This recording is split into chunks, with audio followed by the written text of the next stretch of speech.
मेरे देशवासियों, मैं आपसे कुछ प्रश्न पूछना चाहता हूं। आप कहेंगे कि मैं आपसे प्रश्न क्यों पूछ रहा हूं? मैं इसलिए प्रश्न पूछ रहा हूं क्योंकि देश की सुरक्षा सिर्फ फौज की जिम्मेदारी नहीं है। आपका भी बहुत एक अहम रोल है देश को पूरी तरह से सुरक्षित करने के लिए। फौज तो बॉर्डर को सुरक्षित कर रही है, लेकिन देश को आंतरिक रूप से पूरी तरह से सुरक्षित करना में आपकी बहुत महत्वपूर्ण भूमिका है। आप बहुत महत्वपूर्ण इसलिए हैं क्योंकि आप एक बटन दबा के सरकार बनाते हैं, सरकार गिराते हैं। तो ये बहुत ज़रूरी है कि देश के सुरक्षा के संबंधित हर एक पहलुओं पे जो मैं अभी टिप्पणी कर रहा हूँ, उस पे आप चिंतन कीजिए कि जब आप बटन दबाते हैं तो किस पार्टी के लिए दबाएं जो राष्ट्र को पूरी तरह से सुरक्षित करने में महत्वपूर्ण भूमिका अदा कर सकता है। ये फैसला आपको लेना पड़ेगा, और यदि आप सही फैसला नहीं लिए तो फौज को सही टाइम पे सही इक्विपमेंट नहीं मिलेगा और देश सुरक्षित नहीं रहेगा। यदि देश सुरक्षित नहीं रहेगा तो मेरे देशवासियों, आप भी सुरक्षित नहीं रहेंगे। इसीलिए मैं आपसे प्रश्न पूछ रहा हूँ। मेरा पहला प्रश्न है कि क्या किसी पॉलिटिकल पार्टी को ये हक बनता है कि वो ऐसी हरकत करे कि फौज को डिनाई करे सही मिलिट्री इक्विपमेंट सप्लाई सही वक्त पे?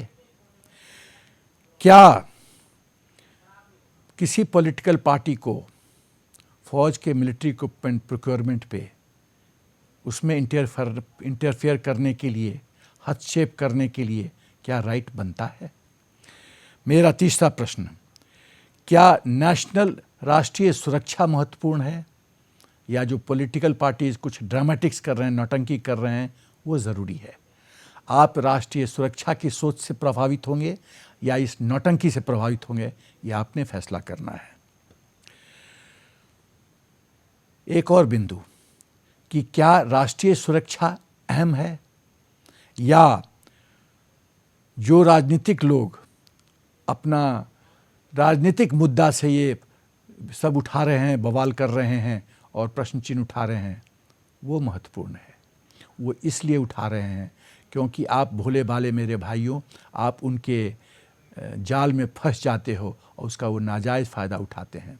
जब आप एक कड़ा संदेश दोगे कि आप उनके बहलावे में नहीं आओगे तो ये मुद्दा उठना ख़त्म हो जाएगा और राष्ट्र के फ़ौज को सही समय पे सही इक्विपमेंट मिलेगा। यही वक्त का तकाजा है, यही आपका रोल है मेरे देशवासियों। इसीलिए आप एक बहुत इम्पॉर्टेंट, बहुत महत्वपूर्ण खिलाड़ी हो इस पूरे प्रोसेस में, और अब आप अपनी महत्ता समझो, अपना रोल समझो। आप नहीं समझोगे और सही रोल नहीं करोगे तो ये देश बहुत भयंकर दिशा में आगे बढ़ जाएगा। मेरा अगला प्रश्न है कि क्या राहुल गांधी ऐसे लोग जो झूठ के आधार पे देश में इतना बवाल खड़ा कर रहे हैं, क्या उनको सज़ा नहीं मिलनी चाहिए? क्या एक आदमी झूठ बोल सकता है उसको कुछ नहीं हो? इस देश की जो पॉलिटिकल वायुमंडल है, जो पॉलिटिकल एटमॉस्फेयर है, वो ऐसा है कि मेरा नहीं ख्याल है कि पॉलिटिकली उनको कोई सज़ा मिलेगा, जुडिशरी से कोई सज़ा मिलेगी, ऐसा नहीं हो सकता। ये मेरी सोच है। सज़ा देने वाला सिर्फ मेरे भाई, सिर्फ आप हो, और आप सज़ा दे सकते हो। और जब आप सज़ा दोगे तो ऐसा कड़ा संदेश जाएगा कि भविष्य में कोई मुंह उठाने की और मुंह खोलने का हिम्मत नहीं करेगा। इसलिए अब आप अपने शक्ति को पहचानो और कड़ा से कड़ा संदेश इन राजनीतिक को दो जो झूठ के आधार पे फौज का हक छीन रहे हैं। क्या राहुल गांधी ऐसे आदमी को यह हक मिलता है कि वो बाधा बन के एयरफोर्स के जो सबसे इमरजेंसी प्रोक्योरमेंट है उसके लिए बाधा बन के बीच में खड़ा हो जाए? अब मैं आता हूं कि इस तरह का प्रोक्योरमेंट जब उसमें देरी होती है तो राष्ट्र के सुरक्षा पे, फौज पे और प्रोक्योरमेंट प्रोसेस पे क्या असर होता है। सबसे पहले जब ये देरी होती है और फौज को या इंडियन एयरफोर्स को उसका हक नहीं मिलता तो देश की सुरक्षा खतरे में आती है। पहला पॉइंट। दूसरा, मैं कहना चाहता हूं कि दोषी है एक पॉलिटिशियन, दोषी है एक पॉलिटिकल पार्टी, और विक्टिम कौन है? विक्टिम हो जाती है फौज। पाप करे कोई, भोगी हो कोई और। ये कहाँ का न्याय है? ये कहाँ का न्याय है? लोग सत्ता के लोभ में गेम खेलते हैं और फौज को इक्विपमेंट नहीं मिलता। इसका मैं उदाहरण दूंगा।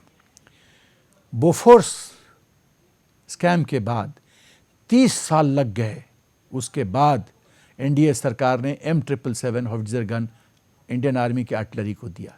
30 साल ये विक्टिम होता है ये फौज। 30 साल तक कोई गन फौज को नहीं दिया गया, खाली बोफोर्स के चक्कर में। 17 साल से इंडियन एयरफोर्स को कोई फाइटर जेट नहीं दिया गया है। लास्ट फाइटर जेट दिया गया था सुखोई 30। मैं पूछना चाहता हूं, क्या ये सही है कि MiG-21 45 साल से सर्विस में है एयरफोर्स के, 30 साल से फौज को आर्टिलरी गन नहीं मिला, 17 साल से फाइटर जेट नहीं मिला इंडियन एयरफोर्स को? क्या ये सही है? क्या हम सही माने में जस्टिस कर रहे हैं फौज के साथ? हम उनसे फौज से 100% एफिशिएंसी चाहते हैं। क्या हम उनको 100% इक्विपमेंट दे रहे हैं स्टेट ऑफ द आर्ट? प्रश्न ये उठता है।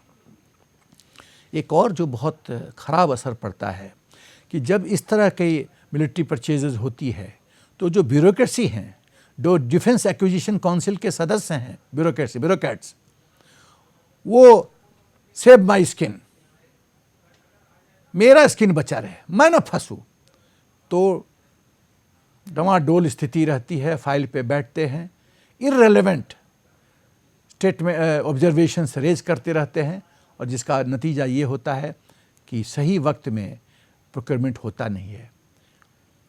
कांग्रेस ने 12 साल लगा दिया, फिर भी रफाल का सप्लाई ऑर्डर नहीं प्लेस कर पाए। जब इस तरह के एक नॉर्मल प्रोक्योरमेंट प्रोसेस 7 से 8 साल और 10 साल लगता है फौज को, मतलब टेंडर निकालने के बाद या फर्स्ट स्टेप लेने के बाद 6 से 7 साल, क्या ये सही है? 6 से 7 साल 8 साल में तो टेक्नोलॉजी अपग्रेड हो जाता है। तो इस पे तवज्जो देने की ज़रूरत है। उसके बाद मैं कहना चाहता हूँ कि जो ब्यूरोक्रेसी पे, जो मोराल पे और जो भय उनके मन में आता है, उसका एक और कारण है प्ले सेफ सिंड्रोम। हम बचे रहें, हम न फंसें, मेरा टेन्योर किसी तरह से शांतिपूर्ण निकल जाए। जब ये प्रोक्योरमेंट होगा ही नहीं तो मेरे पे उंगली कौन उठाएगा? एक जवान -50 -60 में सियाचिन में अपने उंगली कटवाता है, शरीर के अंग कटवा के लाता है। यदि वो भी इसी सोच से ग्रसित हो जाए कि देश जाए गड्ढे में, मेरा अंग न कटे, तो देश का मेरे क्या होगा? देशवासियों बताइए आप। एक ब्यूरोक्रेट अपना स्किन बचाने के लिए फौज को डिनाई करता है सही टाइम पे मिलिट्री इक्विपमेंट देने से। फौज के नौजवान और जवान और ऑफिसर्स यही सोचने लगे तो देश का क्या होगा मेरे भाइयों? प्रश्न ये उठता है। तो सॉल्यूशन क्या है? सॉल्यूशन ये है कि हमको एक ऐसा सिस्टम बनाना पड़ेगा, एक ऐसा मैकेनिज्म बनाना पड़ेगा जिससे जो ब्यूरोक्रेसी भयभीत है बोल्ड डिसीजन लेने से, राष्ट्र हित में डिसीजन लेने से, आर्म्ड फोर्सेस के हित में डिसीजन लेने से, जल्दी प्रोक्योरमेंट करने के हित में, वो ऐसा प्रोसेस बनाना पड़ेगा। और मेरा सरकार को सुझाव है कि जब कॉम्पिटेंट फाइनेंशियल अथॉरिटी के अप्रूवल के जस्ट पहले एक ऐसा मीटिंग रखा जाए जहां प्रोक्योरमेंट के हर पहलू को डिस्कस किया जाए, और उसमें ब्यूरोक्रेसी तो 3 C's से डरती है, कैग, सीबीआई और सीवीसी। ये 3 C's से ब्यूरोक्रेसी बहुत डरती है कि पता नहीं रिटायरमेंट के बाद कब कटघरे में उनको खड़ा होना पड़ेगा। तो ये 3 C's के सदस्य को आप सदस्य बनाइए और उस मीटिंग में हर एक पहलू पे डिस्कशन हो और सब कुछ रिकॉर्ड किया जाए। जब ऐसा होगा तो 3 C's की जो तलवार इनके ब्यूरोक्रेसी के गर्दन पे नज़र आता है, वो तलवार नहीं रहेगा। लोग बोल्ड डिसीजन ले पाएंगे। ये वक्त का तकाजा है। यदि आप आईसीयू में हैं, वेंटिलेटर पे हैं और आप ऑक्सीजन नहीं मिलेगी तो मौत होगा। मेरे देशवासियों, फौज को ऐसे हालत में मत पहुंचा दीजिए कि 100% एफिशिएंसी आपको दे ना पाए। दुश्मन यही तो चाहते हैं। अंत में मैं ये कहना चाहूँगा कि इस तरह का जो इन फाइटिंग होता है पॉलिटिकल पार्टीज़ के बीच में, उसका अंतर्राष्ट्रीय स्तर पे क्या असर पड़ता है। मैं ये कहना चाहता हूँ कि दुश्मन बहुत खुश होते हैं जब हम आपस में लड़ते हुए दिखाई पड़ते हैं। दुश्मन बहुत खुश होते हैं जब एक पॉलिटिकल पार्टी को अपने तरफ तोड़ने की कोशिश करते हैं। दुश्मन बहुत खुश होता है, चाइना बहुत खुश होता है जब राहुल गांधी चीन जाता है और उसके इशारे पे कहता है कि जो टेक्निकल डिटेल्स है उसको पब्लिक डोमेन में लाओ, क्योंकि चीन डरता है कि राफेल और ब्रह्मोस का कॉम्बिनेशन इतना खतरनाक है कि साउथ एशिया में मिलिट्री पावर सेंटर हिंदुस्तान के फेवर में पक्ष में हो जाएगा। इसीलिए किसी तरह चाहता है कि राफेल न खरीदा जाए।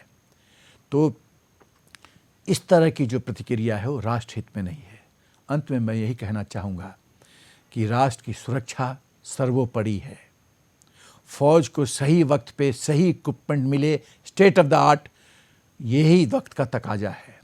मॉडर्न आर्मी जो 30 कॉन्सेप्ट फॉलो करती हैं, 30 पुराना टेक्नोलॉजी, 40 करंट टेक्नोलॉजी और next 30 state of the art technology, futuristic technology, उसको हमको फॉलो करने की ज़रूरत है। आप एक फ़ौज को, सिपाही को या एयरफोर्स पायलट को एक चक्कू या एक थर्ड क्लास फाइटर जेट मत दीजिए। तब यदि देश लेट डाउन होता है तो इसमें फ़ौज का कोई दोष नहीं होगा और इसके लिए हम और आप सब जिम्मेदार होंगे। तो अंत में आपसे मैं कहता हूँ, आप सरकार बनाते हो, गिराते हो, कृपया करके मैंने जो बात बोला है उस पर चिंतन कीजिए और आप इस जो व्यवस्था का मैं सोल्यूशन बताया हूँ उसको बनाने में मदद कीजिए। आप आवाज़ उठाइए। मेरा विश्वास है जब आप आवाज़ उठाएंगे तो सरकारें सुनेंगी। जय हिंद।